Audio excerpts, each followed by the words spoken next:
The first is I must read the report of the interagency. Kailangan malaman ninyo na ang lahat na ito ay galing ho sa task force na binuo para lang ito sa COVID. But there are things which are not included here or needs to be expounded more thoroughly.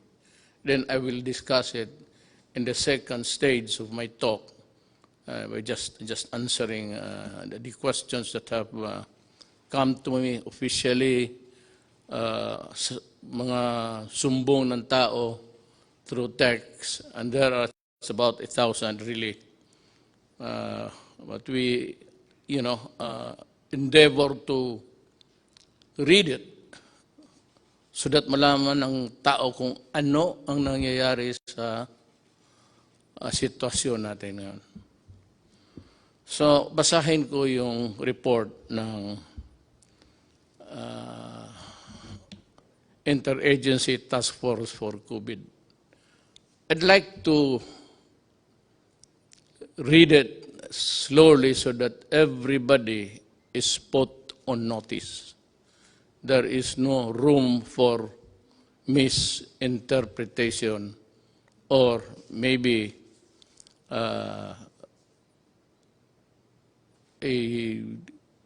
double or what you would call, let me look for the word, I forget, but I'm sure it will come back to me. So first, let me read it. Sabi ko para clear lahat. Galing ito sa task force whose actions would govern the behavior of government, pati ako. Ako the president, so it goes to me, then it goes down to the critical persons involved here. And it is Secretary of Defense Lorenzana and Secretary Anyo of the DILG. Then also critical as the mga manager sa ating economy, pati yung nag-i-implement sa actual distribution. Binigay ko kay General Bautista. Retired na yan sila lahat, all civilians. But I have to have the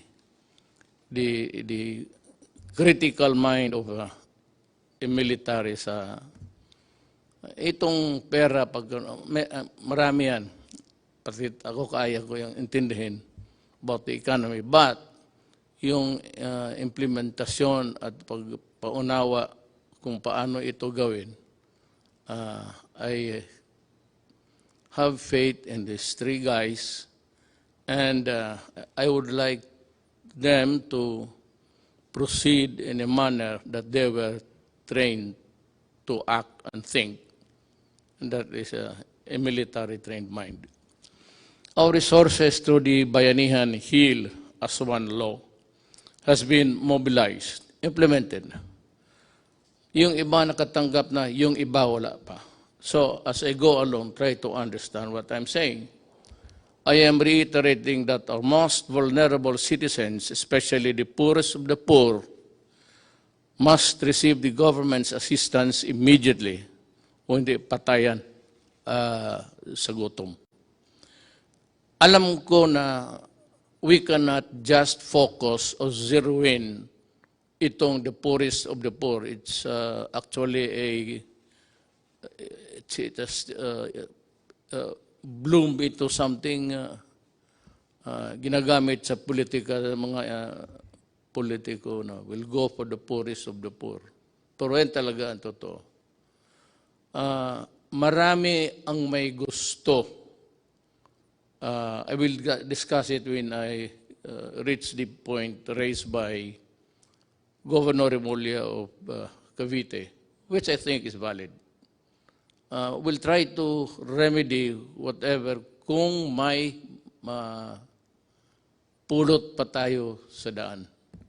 The economy is not moving, stand still, so wala tayong kita. Ang ginagamit natin, ito na yung nireserba natin na pera. Nung pinagyayabang ko na may pera tayo, it's 300 billion. Mabutit na lang nandyan talaga. Kaya kung hindi, kung minaldas ko yan ng mga project na karamihan naman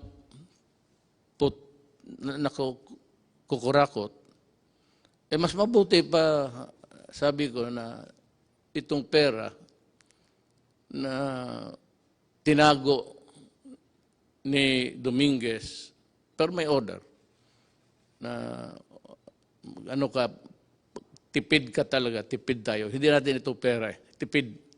So that's what we do in the cabinet. I am really, alam nila yan, and you can ask all of them. Allergic ako sa paghingi na ng pera ang project ng mga cabinet members. Yung iba, hindi ko talaga pinipirmahan. Ayaw ko lang sabihin, may iba dito involved sa 270 billion. Sabi ko kay Midaldia, kindly tell the cabinet member that I am not signing his program. Not because I do not trust him, but talagang isali na lang natin sa lahat kasi kukulangin tayo.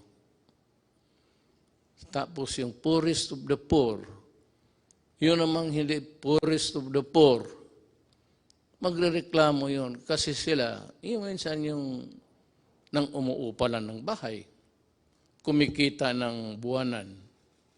Yung poorest of the poor, yan yung araw-araw na hindi makakain kung hindi makatrabaho. Or wala ng trabaho. Ito namang yung tawag natin na sa middle income, yung kanila, nakaupa lang ng bahay na medyo maganda sa subdivision, then may kunting pera sila para dideposito nila for the rainy days. Now, what is really very sad is that the rain has arrived. Yung save a penny for a rainy day, dumating sa ating generation. Hindi natin gusto yan. Ayaw kong magkulong ng tao. It gives me nightmares thinking, kaya pumayat. Kasi ako, pag nagising ng gabi, pag umihi ako, hindi ako bumabalik sa kama. Diretso ako sa lounging chair at mag-isip na ako, maabutan ako ng daybreak, magtingin ako sa labas, sa bintana. Paano ko? Sa akin lahat maghiram o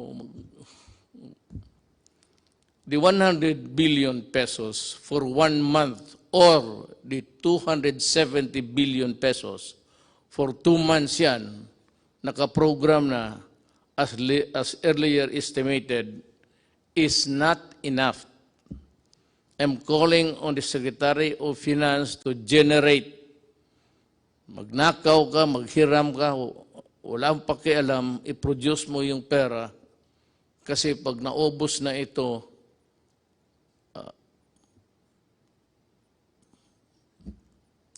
hindi ko malaman. Itong COVID na ito talaga yung tunay na at the start sinabi ko sa inyo. Bantay kayo dito, bantay tayo. Talagang yayariin na itong COVID na ito. It might not really cripple a country, but it will, of course, cause a sadness and fear kung paano tayo makaraos dito. We are exploring options to adjust our budget. Yung budget na yung earlier na budget, wala pa yung COVID. Sinabi ko, bawasan na lang yung iba or totally ilaglag mo na lang yung project na yan, iligay mo dito kasi ang unahin natin ang tao, ang tiyan. Kasi pag wala nang kinakain, a human being can be violent. Especially makita niya yung mga anak niya wala nang kain, nag-iiyak siya, maghingi ng gobyerno, tapos wala na akong maibigay at maubos yung bigas natin. Parang hindi lang ako, lahat sa buong mundo. Kami yung in charge sa gobyerno. Yun ang problema namin. Problema ko, problema ni Trump, problema ng lahat. Kasi yung economy nila, pareho man tayo lahat. Walang kita. Puro gastos na lang. Wala nang kumikita araw-araw na magbayad ng buwis, magbayad kung ano-ano. That is income for how it would impact on our GDP. Yung GDP is just yung income ng ekonomiya based on the income ng gobyerno. That's what it's all about, actually. So, ang gobyerno kasi cannot print so much money. Hanggang ano lang ang value ng ating economy that is equal to your value, how much money you can print, how many trillion or billions are you allowed. Yan ang economy mo. Hindi mo sabihin na, mas malaki yung iyo kasi mas malaki yung sa Amerika. Sa Amerika naman, lahat may trabaho, lahat nagbibili ng eroplano, bala, kasi gusto ng gulo. Ang gulo para kumikita. Well, okay, if you look at it that way, well, they want wars to continue so that they will earn, so that yung bala nila, baril nila, yung mga kanyo nila, mga eroplano nila, bumibili tayo para, kagaya nitong atin ngayon, patayin yung Pilipino kasi nagre-rebelde. Nagkikidnap, tapos binababoy yung tao, pinuputulan yung ulo, pati mga sundalo ko. Ganun. So that is how it is. Everybody wants war, trouble, because kung wala ng gera, ang kita nitong mga to, these countries, producing the armaments and the lethal things in a inventory sa bodega. Ganun yan. Isipin mo na lang kung wala ng gulo. Sino magbili ng bala? Sino magbili ng baril? Yan ang isi-share ko, yung nalaman ko lang. The little knowledge that I have. I'm sharing it with you. I may need more minutes or hours to talk with you. But at least kung makinig kayo, you'd be able to understand even my paradigm, ang paningin ko sa buhay. At ang paningin ko kung saan ako tatagal. Saan ako pupwesto dito. Once again, I am asking the utmost cooperation of the public in these trying times. Let us see the needs of our poor brothers and sisters who are hit most by the pandemic. You know, lahat tatamaan ito. Kaya sa lahat ng bansa sa mundo, Isang order lang. Pasok kayo sa bahay, huwag kayong lumabas kung ayaw ninyong mahawa. But for those people, Filipinos, who have to, go out to earn a living sa mga palengke, makikita mo naman, nobody's obeying the order. And,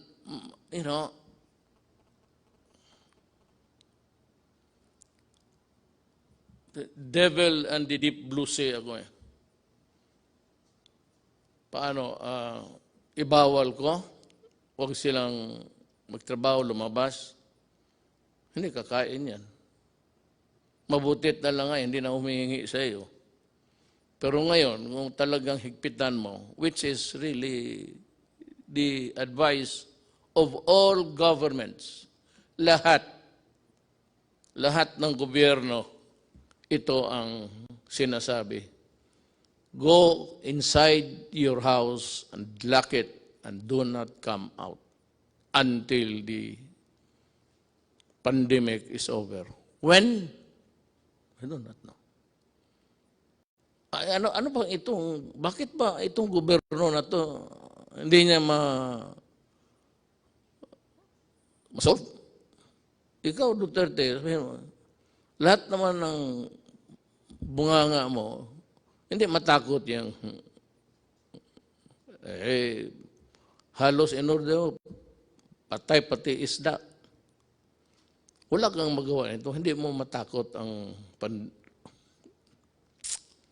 COVID ho is science. Period.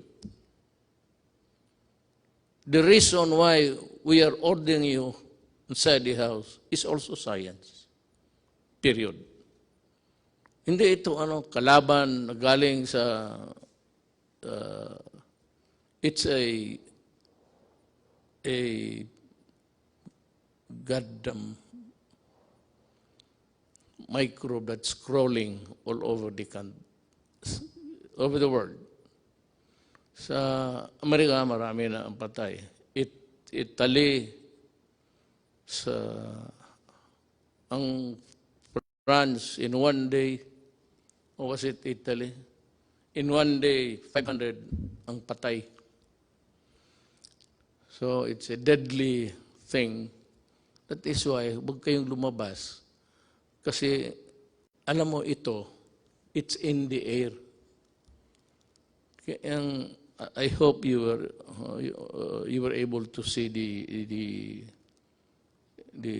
Japanese expert science, paano mag-transmit. Kung kaharap ka lang ng ganun, dito, less than 10 feet away, then I sneeze, mag-atching, mag-ubo ako. Tapos tinignan nila sa infrared, pinatayin lang yung ilaw, tapos tinignan nila at tapos naglagay sila ng dami. Pag makita natin, nakita ko this morning, early, paano lumilipad yung sumasama sa hangin. Kaya mag-mask kayo. Kasi pag nahigop mo yan, it's in the breath. Lahat naman tayo humihinga. Pag nandiyan ka, less than 10 feet, may hangin, dadalhin yung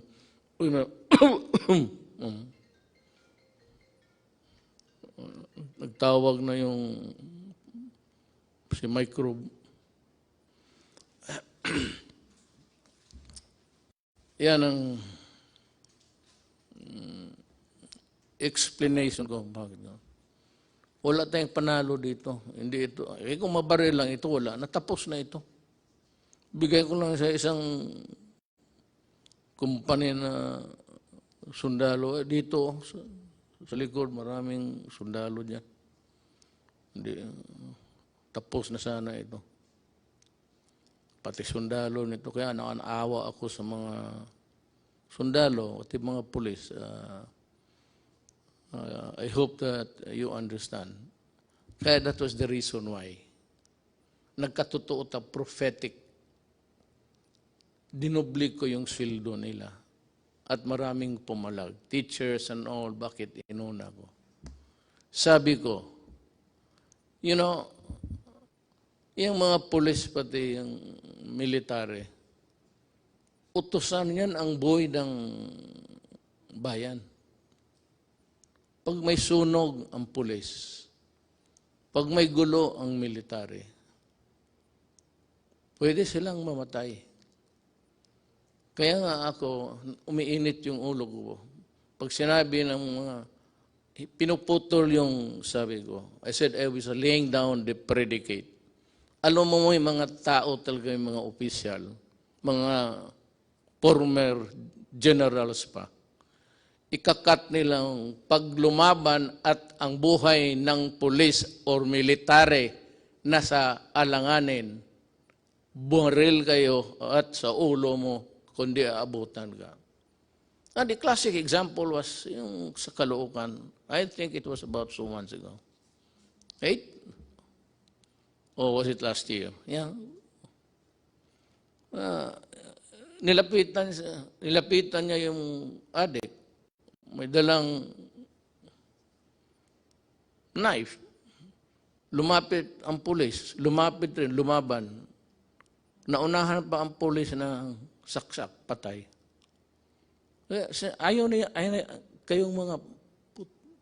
Ayaw ninyong maniwala na ang adik sira ang utak para mo tinapakan mo yung sarili mong utak at binalik mo sa ulo mo. Puro ulol yan. Kaya lahat naman ng pumasok dyan, talagang ulol.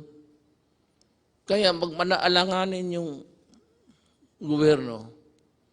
I will not allow na mamatay yung puli o sundalo o civilian tapos mabubuhay itong mga kriminal, mga adik.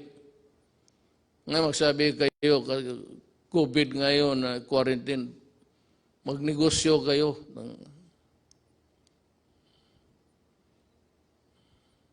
Wala nang malagyan eh. Nandiyan naman yung Manila Bay, tapon mo lang. Tataba pang isda dyan, totoo lang. At sasarap. Sinabi ko na sa inyo, huwag. No, ngayon, it's a thing which is, I said, rampaging all throughout our country. And every country for that matter.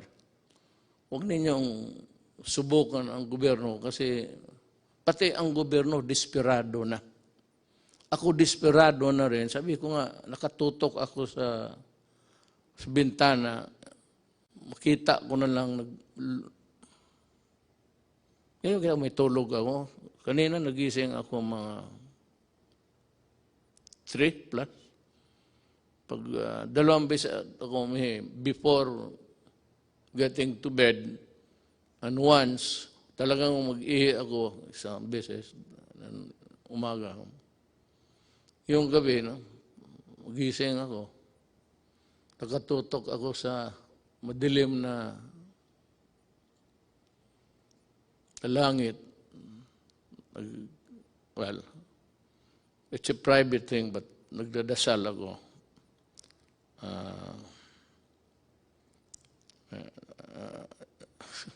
Basta nagdasal ako para sa bayan ko.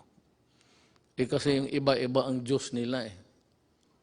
My God is the true God. It's only one God. Doon lang ako na, hindi ako nag-ano ng iba. One God lang ako, para isang salita lang. Hindi na marami pa akong intermediary. Parang santo, checkpoint yan. Diretso ako. So hindi na ako nagsisimba. At ang Diyos ko is God the Father. He's only one.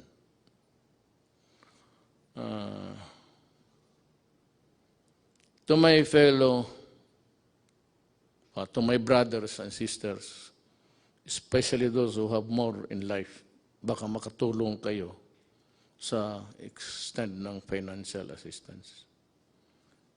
Kung hindi mo na masyado kailangan at alam mo na may minagugutom, bigay mo na lang para hanggang maubos ang may border yan eh. Tulong mo hanggang dyan lang. Ang gobyerno, ganun. I would like to be honest.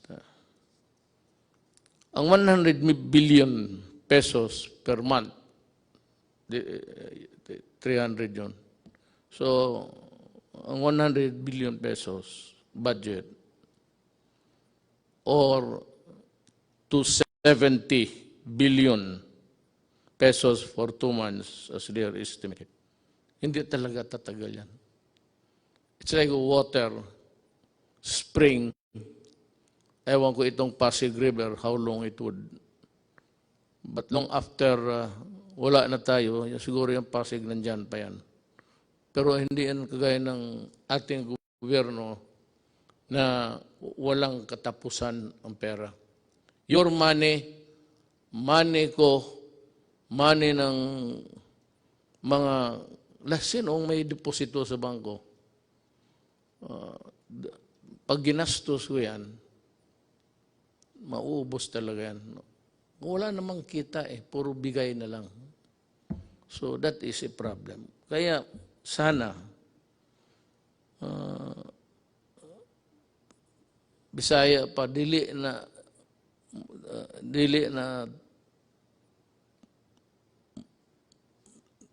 ang tubig mahubas po. Maybe this Pasig would take about 500 years to dry up, but it's not forever. Kaya, ako na, intindihin ninyo ako. Kaya kung may pera lang talaga, hindi ko hawakan yan. It is not my money. Hindi ko naman pwede manakaw. At kung manakaw ko lahat, anong gagawin ko sa pera na yan? Ang edad ko, just turned 75 last month. With the remaining years, anuhin ko yan. May I ask itong, sige na, corruption,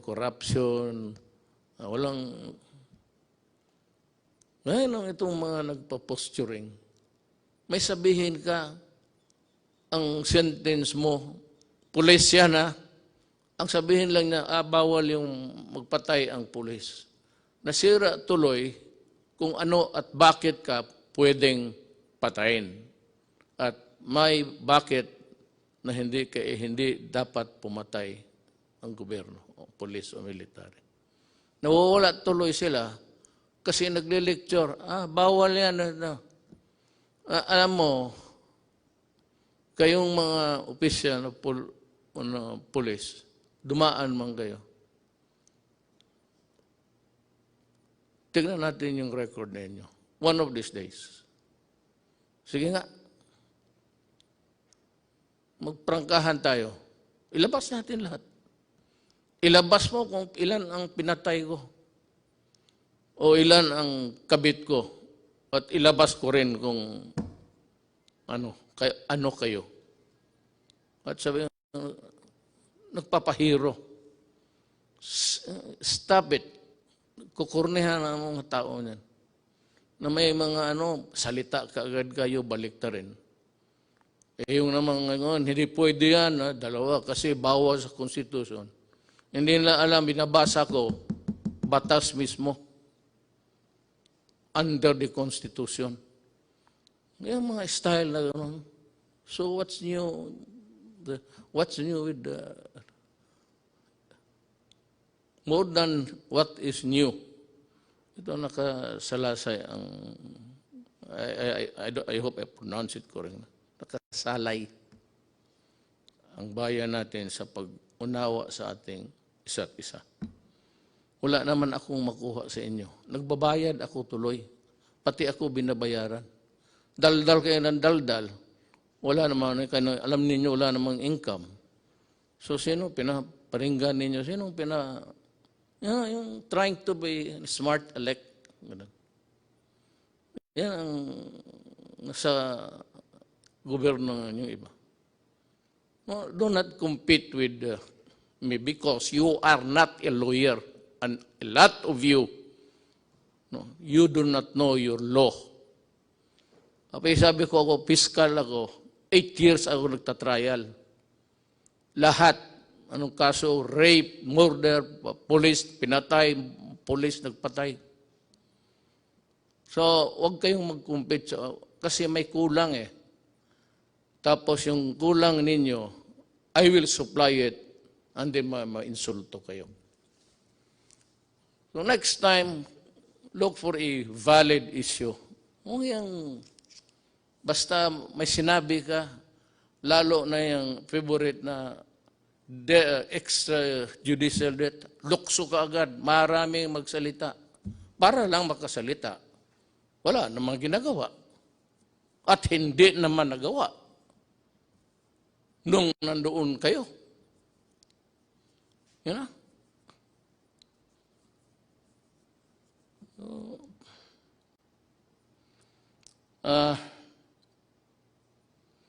Let us take this problem one at a time. Ngayong itong buwan na ito, tutok lang tayo dito. Meron yung one ka-program for the next month. Pero kung gamitin ko yan ngayon at wala akong makuha, sa pagdating ng next month, saan kukuha? Sabihin ng Kongreso, binigyan ka na nga namin ng bilyon-bilyon. Yan ang bilyon-bilyon. Ang ginastos ko naman, sabi ko, at yung mga tao na humahawak din, mga military, ano yan, military na nakita ko, mayor na may prinsipyo at so, buwan-buwan lang tayo, ha? We are also trying to perfect this. Kung gusto lang natin, pero ang buhay kasi ganun. Gusto ko bigyan yung poorest of the poor, which is the popular cliche o politician. Nandiyan kami sa inyo ka poorest of the poor. Patignan mo kung nandiyan na sa pwesto. Poorest of the poor, kayong panahon nila, nakita naman ninyo, anong ginawa? Anong ginawa nila? Nasa gobyerno, itong madadaldal, nasa gobyerno nakita mo. O nagsuporta ng gobyerno na yun. Tatignan mo. Ngayon tapos, marinig ka na ano dito, nagpapaiwan pa na House Duterte, patayin si Duterte. Pato ito si, narinig, mabutit na lang nandyan si Attorney Pamatong. Sabi niya, dyan sa Facebook ba yan? He declared himself that I am the duly elected President of the Republic of the Philippines and I am ordering the military to arrest Duterte and to, sabi ko, tinanong ako ng staff dyan paglas, anong masabi mo sa sinabi ni Pamatong? Sabi ko, tama siya. Tama talaga siya. Sabi niya, siya lang ang he will solve the problem in 3 weeks. Sabi niya, ang military, kailangan arestuhin because nandito ako ready to solve the pandemic that has struck the entire planet Earth and he will solve the problem. Tama. Kung gano'n na siya, tama, I agree. Kung magpunta siya dito, mag-usap kami. Kung ang solusyon niya okay, then sabihin ko sa military na, Adre, tama si Amatong. Alis na ako.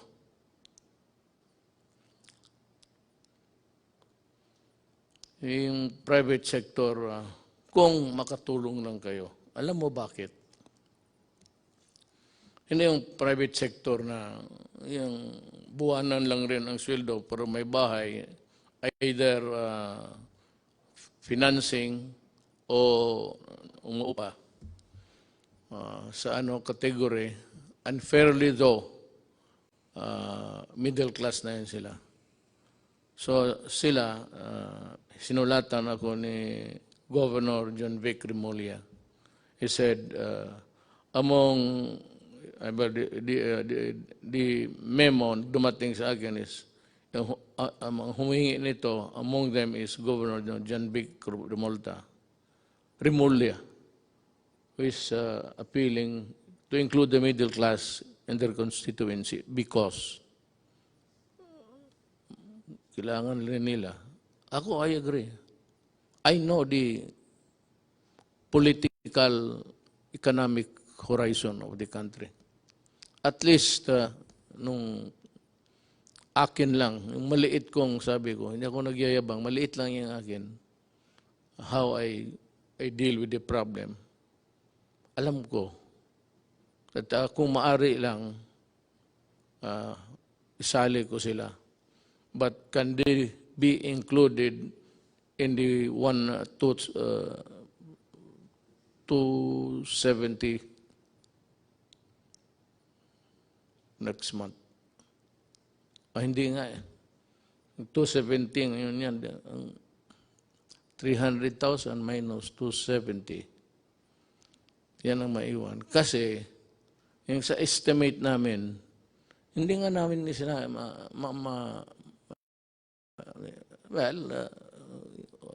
yung ilan ba dito talaga yung middle class na at yung middle class na floating lang, nandun dyan lang.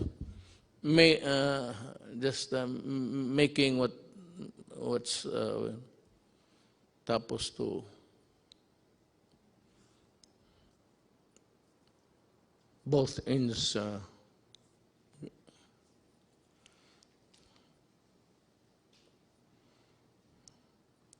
alam mo, ang sagot ko kasi dito, sagutin ko na lang.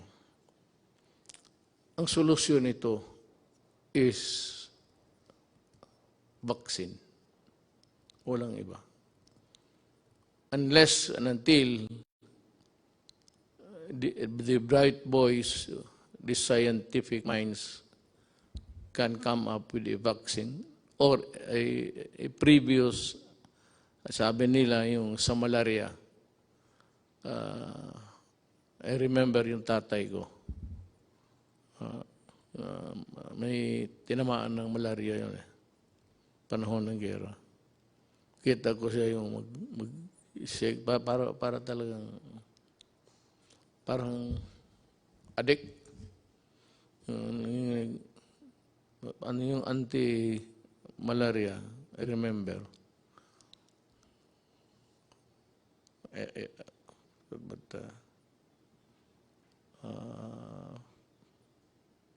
mamaya sabihin ko.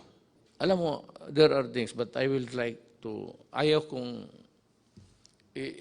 sabihin ko na hindi ko isali yung sa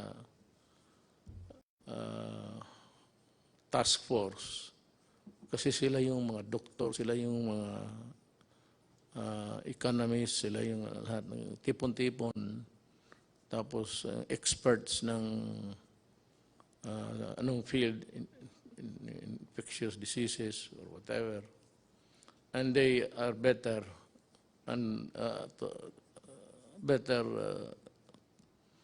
to be there to help solve the problem. Tayong mga, ako abogado, wala talaga ako. Wala akong maitulong except gaganin ko lang kung ano ang mabuti sa bayan na huwag mabaliktad. Pero kasabi nga dito, the resources is not infinite. Infinite is everlasting. It's finite. Finite is hanggang may border lang talaga. So sa buhay na ito, lahat talaga may border, pati ang buhay mo. O whatever it is, pera mo. Maraming mga mayaman dito noon, panahon estudyante pa kami. Ngayon wala na. Because, ganun ang Ganun ang buhay. There's not enough money to go around. Ang gusto kong maintindihan ninyo, na itong problema natin, talagang problema ito. Kung ayaw ninyong maniwala, edi kayo, basta ang pangkontra nito is stay home at huwag kang mahawaan because it's in the air. Nandyan sa hangin eh. Pero hindi niya magtagal yung mga virus sa labas, sa init. Pero nagkukontaminate yan madalas yung itong sana mapanood ninyo yung experiment ng ginawa ng mga Japanese doctor. At pinalabas doon sa Amerika. Ang Amerika talaga ang nawalop. Maraming patay sa Italy, Spain, France, pati Amerika. Ngayon, bumaba ang patay nila. Pero the prediction is really dire. For as long as there is no vaccine or any medicine that these men of science can think of to put an end to it, we will suffer. Hindi ko alam kung kailan kayo, sabihan ko sa inyo, bahay lang kayo. Hindi ko alam kung kailan ako makahatid ng pagkain sa lahat. Hindi ko alam kung saan ako magkuha ng pera. Hindi ko alam kung ano ang ipagbili ko na kung may magbibili.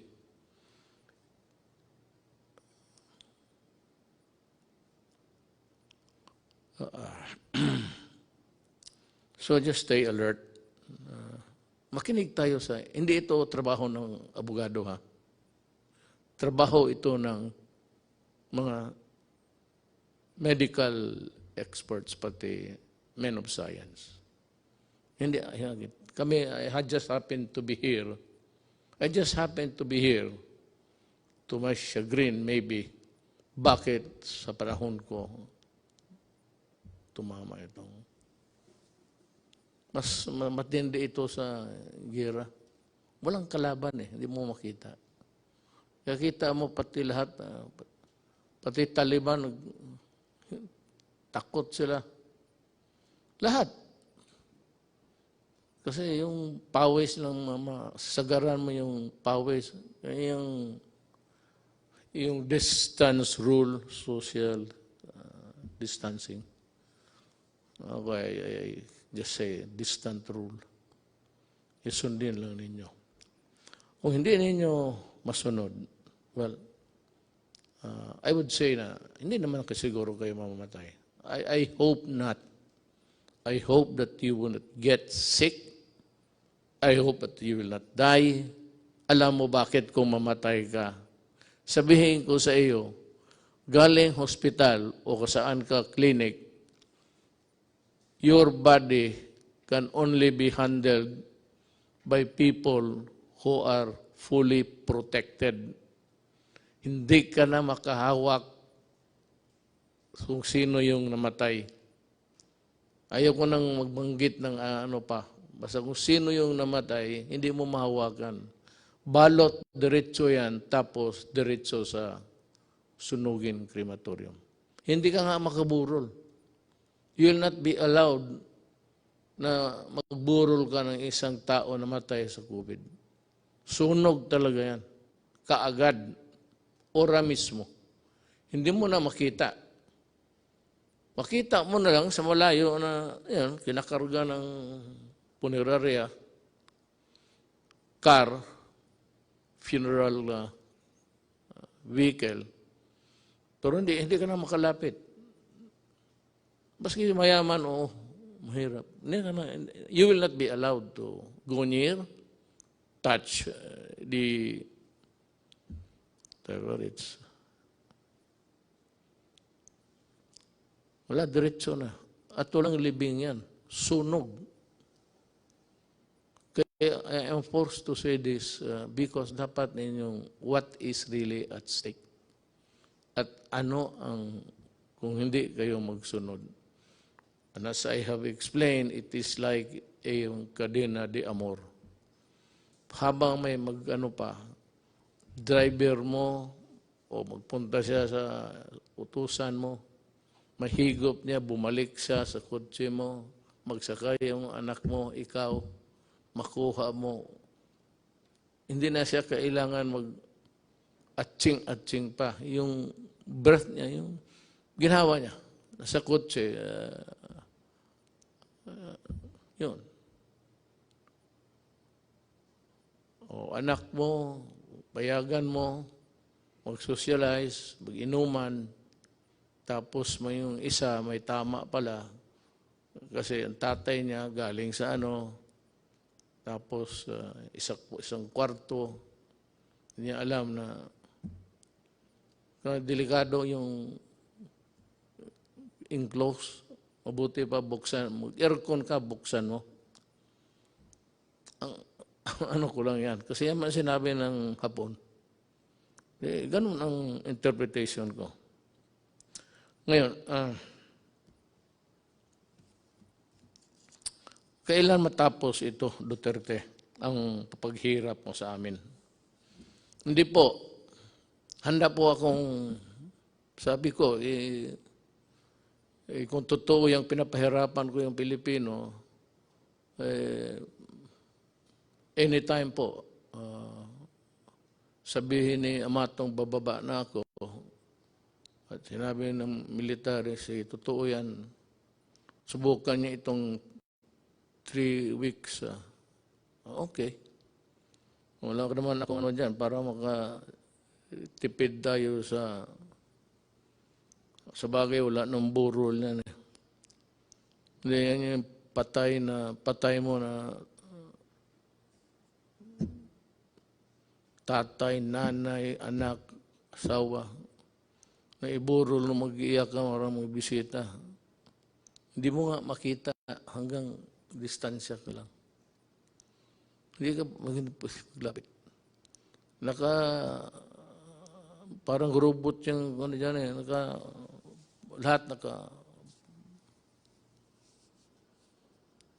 sila lang pwedeng humawak, sila lang pwedeng magpasok doon sa burner ng katawan. Sila lang. Ikaw, tingin ka sa malayo. Yan ang consequence ng COVID. Ayaw kong sabihin yan. Pag yan ang totoo. At kung maniwala kayo o hindi, kung ayaw mo maniwala, di magpakamatay ka, makita mo kung saan ka dalhin at papaano ka. You are not even buried. Because you are a dirty carcass, patay, you must be destroyed by burning. Dahil sa COVID, the one single ang sa atin, COVID. Lahat yan. Yung problema natin sa COVID. Ang anong solusyon? Huwag kang mahawa. Paano po? Huwag kang lumabas ng bahay. Paano ang kain namin? Maghanap ka ng paraan. Pero, mag-ano ka lang, basta may mask ka lang. Kaya sinasabi, ay ako hindi, yung mask na, hindi naman ako magsasalita dito na parang gangster. Paano ko sabihin sa inyo, tito mo itong to. Matapang daw raw, kaya niya yung COVID. Magipag-usap sa atin. Hindi, risk go ko na yan.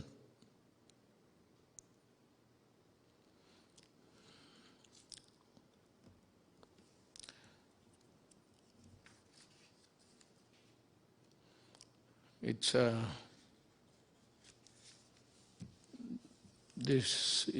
this being the Holy Week, I am calling on the nation to come together.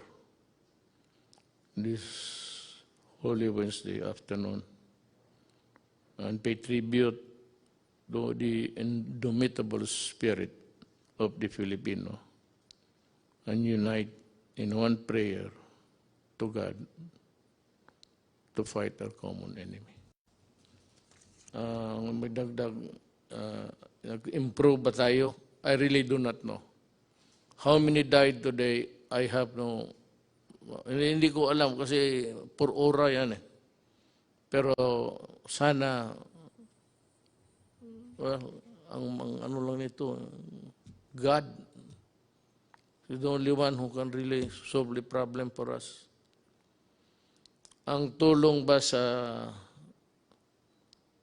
inyo ay sapat, kayong poorest of the poor, at kayong mga, well, I would say you have to consider us also as poor because yung deposito namin, yung aming pera, may border rin ito, ang bulsa. Hanggang dyan lang ako. Kaya na-discuss ko sa inyo. Pero kung pagkain, may makain ba tayo? Bigas, I will try.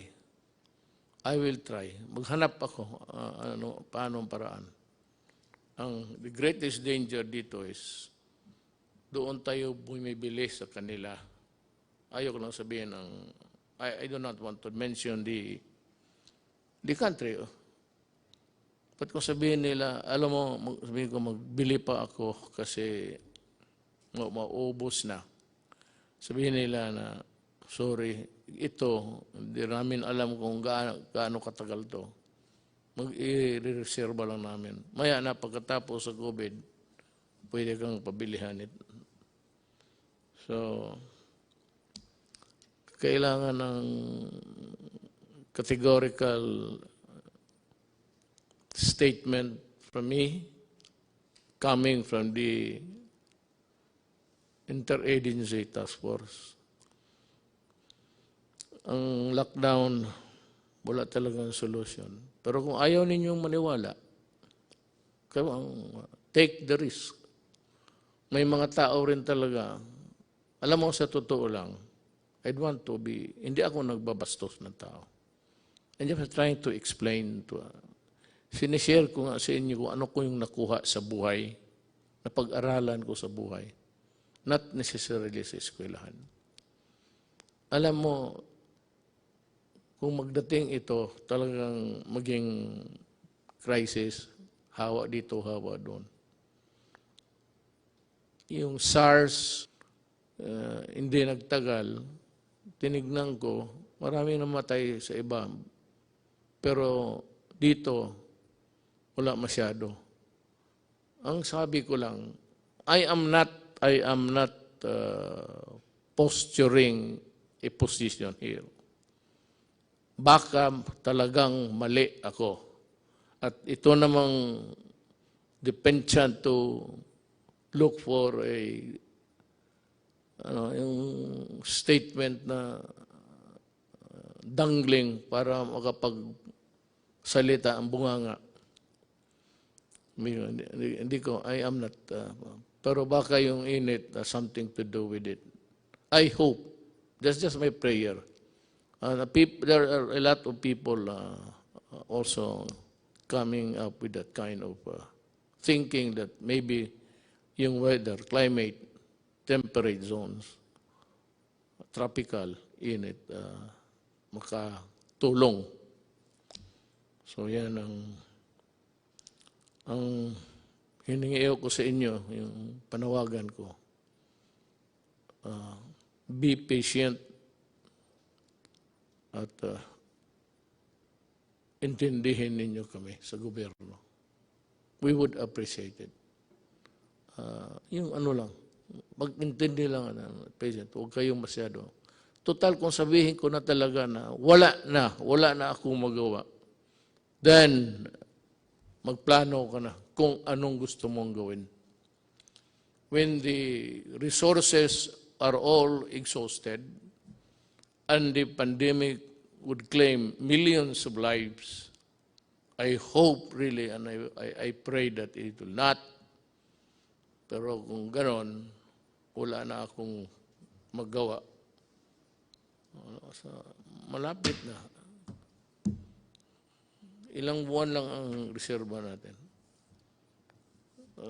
Ako handa akong ipagbili yung buong Dewey Boulevard sa gustong mag-reclaim. Bigyan niyo ako ng bigas. I-approve ko yung, kasi hindi ako pumayag na mag-reclaim because reclamation sa Manila Bay would trap is environmentally mag-collapse ang Manila. Tapos there will be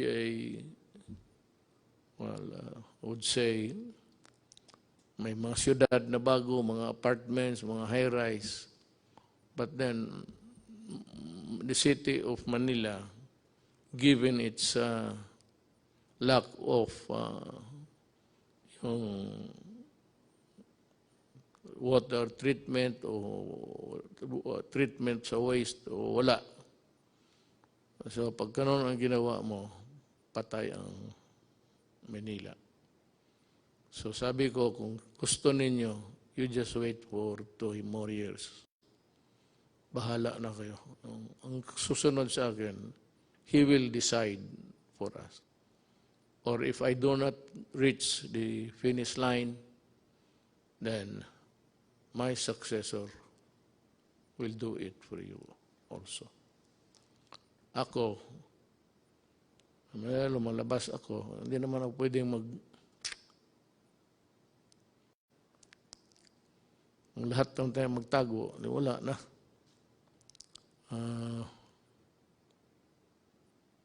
I have also to magsusugal rin ako. If you really want to know, we have discussed it actually even before this.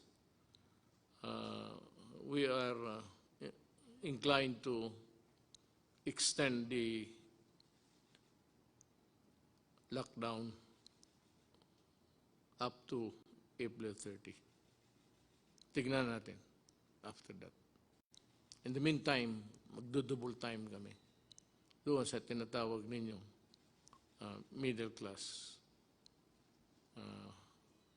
How is it defined or arrived at correctly? We will talk about this.